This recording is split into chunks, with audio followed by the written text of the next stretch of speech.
ജനങ്ങളുടെ മൗലികാവകാശങ്ങൾ അപകടത്തിലായാൽ കോടതിക്ക് നോക്കി നിൽക്കാനാവില്ല. കേരള ഹൈക്കോടതി.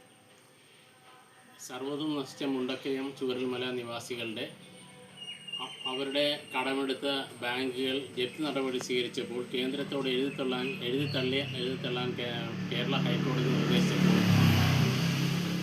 കേന്ദ്ര ഗവൺമെൻറ് ചിറ്റമ്മ നയമാണ് അന്ന് സ്വീകരിച്ചത്. അവർ ഓരോ തടസ്സവാദങ്ങളാണ് പറഞ്ഞത്.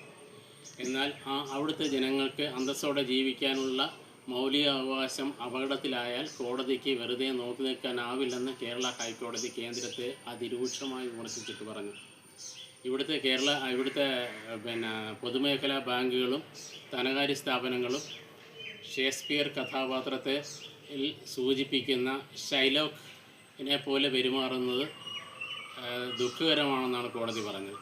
ഇങ്ങനെയുള്ള നടപടികൾ ജപ്തി നടപടികൾ എല്ലാം മരവിപ്പിക്കാൻ ഹൈക്കോടതിയുടെ കർശന നിർദ്ദേശമാണ് പുറപ്പെടുവിച്ചത്. അതുപോലെ കേന്ദ്ര സർക്കാരിൻ്റെ നടപടികൾ അതിരൂക്ഷമായി വിമർശിക്കുകയും ചെയ്ത് കേരള ഹൈക്കോടതിയുടെ സുപ്രധാനമായ വിധിയാണ്.